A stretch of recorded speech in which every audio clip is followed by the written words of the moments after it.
Hey, good evening, and welcome back to the Soak channel. That's SOAK, Son of a King, Son of the Most High God.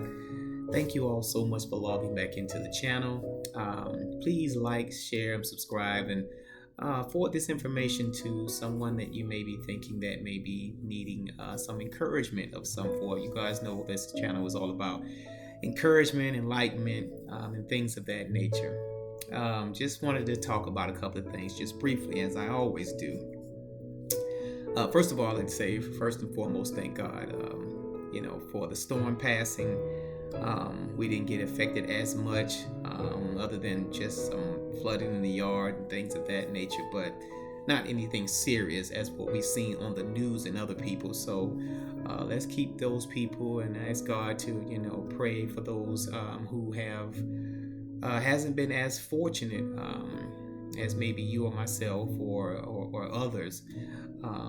God says to pray in all things, and so we want to make sure that we're praying for those who have been affected seriously by the storm. The most recent thing we just had to happen is just east of us, a friend of mine's and others in Rockdale County have experienced a burning of a chemical plant, and we have now been asked to be into shelter in place because of that. And so me and my family are here at home. We don't have any ventilation systems, but for any of you that do have any ventilation systems, please shut those ventilation systems off. The emergency broadcast system is saying to do that, shelter in place, and then they'll advise with the news and any other updates about going back outside. I'm sure it's for the counties outside of Rockdale, or just outside of Rockdale. For some of us, it's probably just a precautionary area. So me and my family, we're in, and if you're affected by this here, hope you all are in and safe as well. Nevertheless, I'm going to continue on talking about God's word, and one of the things that I came across this morning on my devotion and a prayer that I was thinking about, and just in my meditation, I told you a lot of times that these prayers, if I think about it, it's better for me to write some of it down, because sometimes I don't know what to say when I'm just praying, just out of the thoughts of my mind, because I want the prayers to be thought-provoking and meaningful. So a lot of times I just write it down, although sometimes there'll be simple prayers, and just be thanking God for waking me to see another day, forgive me for my sins, those known and unknown, etc. And then I'll go about my day a lot of times. Nevertheless, I want to talk about the point of life. Okay, point of life.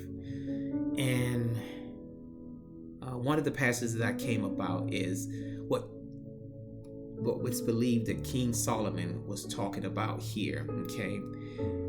All right, so we're ripping and running, we're doing things and so forth and so on, as we mentioned on this channel before. It's just so much going on. But in this passage, this is in my Bible app, and it says, "What's the point? So there once lived a king whose experience exploring and grappling with life perplexities was recorded in the book of Ecclesiastes." All right. What's interesting is that this king, likely King Solomon, reigned in Israel during some of the best years in its history. It says, from the world's standards, he had more power, prestige, and wealth than any other person before him. Yet still he summarized his luxuries with one depressing word. He said it was all meaningless. It's all meaningless. Everything is meaningless. Everything is worrisome beyond description. Nothing under the sun is truly new. It says he observed everything going under the sun, and really it is all meaningless. Like chasing the wind. Could you imagine how meaningless chasing the wind is, right? It says, though written thousands of years ago, this bleak analyst still resonates with our own restlessness, yearning of more. We want more than meaningless stuff. We want more than surface level connections and ambition. We want more than seemingly thriving, yet secretly unsatisfied life. We want more, but what we want doesn't typically satisfy us. Does anybody ever feel like that? Everything that you want and everything that you wind up getting doesn't typically satisfy you? Like the author of Ecclesiastes, it says, we might find ourselves asking, well, what is the point of life then? What is the point of life? It says the end of the book, the teacher has tried to find meaning in everything under the sun, and he concludes his reflections with these powerful words. Now that all has been heard, here is the point of life. Okay, sorry guys. Nevertheless, he said, here is the point of life.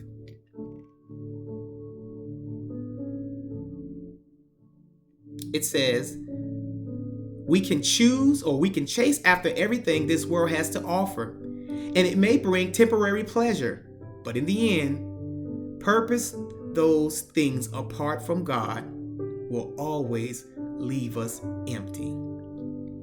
The great news is there is a God in heaven who created us and loves us, and he understands what we really need. He knows that life is best when we follow his design for life. He is worthy of our awe and honor and worship.